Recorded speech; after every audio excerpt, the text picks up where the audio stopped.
नमस्कार. NCISMच्या रसशास्त्राच्या paper 2च्या syllabus कॉपीनुसार अनुपान प्रयोग for औषधी कल्प याला 5 मार्कांचं वेटेज दिलेलं आहे व यावर MCQ व SAQ हे 2 प्रकारचे प्रश्न येऊ शकतात. तर या टॉपिकच्या अंडर दोष, औषध, रोग, रोगी, आहार, पर्पज ऑफ अनुपान, कॉन्ट्राइंडिकेशन, फॅक्टर्स हे सगळे फॅक्टर्स येतात. त्यामध्ये आपल्याला कोणते एक्झाम्पल बघायचे तर इथे दिले कैशोर गुगुळ, योगराज गुगुळ, नारायण चूर्ण, रससिंधूर, कांकायनवटी इत्यादी. तर सिलेबस कॉपीनुसार हे काही मस्ट टू नो व डिझायर टू नोचे पॉईंट्स इथे दिलेले आहेत ते तुम्ही पाहू शकता. आता अनुपान प्रयोग. जे द्रव्य किंवा पदार्थ आहार किंवा औषधीसोबत घेतले जाते व ते द्रव्यांच्या विपरीत गुणांचे असते त्यास अनुपान असे म्हणतात. अनुपानाचे पर्याय अनुपान, अनुतर्श, अनुपेय, औषधामक पेय, माध्यम.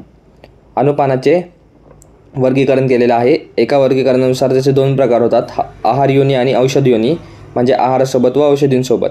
व दुसऱ्या वर्गीकरणानुसार द्रव व शुष्क म्हणजे वेट आणि ड्राय असे त्याचे प्रकार पडतात. तर अनुक्त अनुपान म्हणजे काय? म्हणजे काही विशिष्ट अनुपान सांगितल्या नसल्यास श्रेष्ठ अनुपान म्हणून मध किंवा कोष्णजल घ्यावे.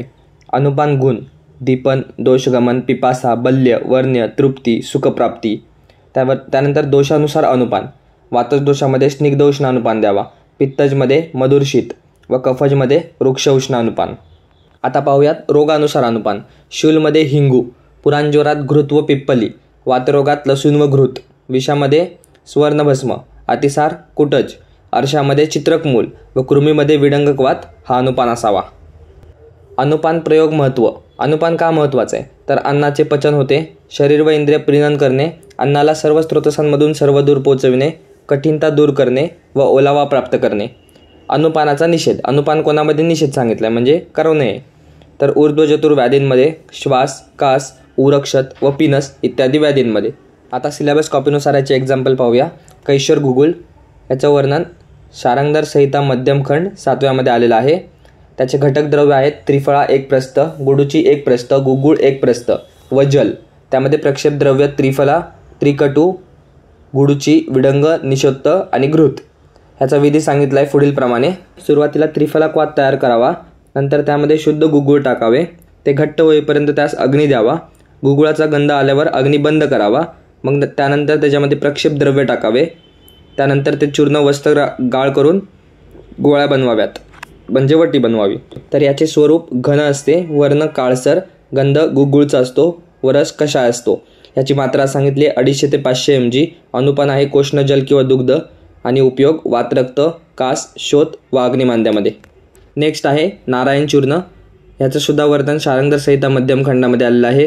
त्याचे घटक द्रव्य त्रिफळा, त्रिकटू, त्रिमध, वचा, यवानी, अजमोदा, धान्यक, सौंफ, श्वेतजीरक, पंचलवण, कुष्ठ, निषोत्त, दंतीमूल व पिप्पलीमूल हे प्रत्येकी 12 ग्रॅम. ते सर्व घेऊन एकत्र खलवयंत्रात सर्व घटक द्रव्यांचे सूक्ष्म चूर्ण करावे. याची मात्रा सांगितली 2 ते 4 ग्रॅम. अनुपान आहे जल व उपयोग आहे हृदरोग, पांडू, ज्वर, कुष्ठ, अजीर्ण व उदररोग. नेक्स्ट एक्झाम्पल आहे कांकायनवटी. याचे सुद्धा वर्णन शारंगधर संहिता मध्यम खंडामध्ये आलेलं आहे. त्याचे घटक द्रव्य यवानी, श्वेतजीरक, कृष्णजीरक, सुंठ, मरीच, अजमोदा, हिंगू, पंचलवण, क्षारद्वय, निषोत्त, दंतीमूल, वावडिंग, डाळिंब, हरितकी, चित्रक, आम्लवेतस इत्यादी प्रत्येकी 6 ग्रॅम घ्यावे व त्यास इत्यादी सर्वांना निंबू स्वरसाची भावना द्यावी. याची मात्रा सांगितली 3 ग्रॅम. अनुपान आहे दुग्ध किंवा घृत व उपयोग आहे गुल्म, शूल, कृमी व हृदरोग. नेक्स्ट एक्झाम्पल आहे योगराज गुगुळ. त्याचे कंटेंट यवानी, एला, कुष्ठ, तेज, तालीसपत्र, मुरवा, पंचमूल, दालचिनी, त्रिफला, देवदारू, मुस्ता, सेंदव, घृत, धान्य, अजमोदा, उशीर, रासना, गुगुळ, जिरक व चव्यक हे सर्व प्रत्येकी 25 ग्रॅम घ्यावे. त्यामध्ये त्रिफळा 1 किलो घ्यावा व गुगुळ 1.5 किलो घ्यावा.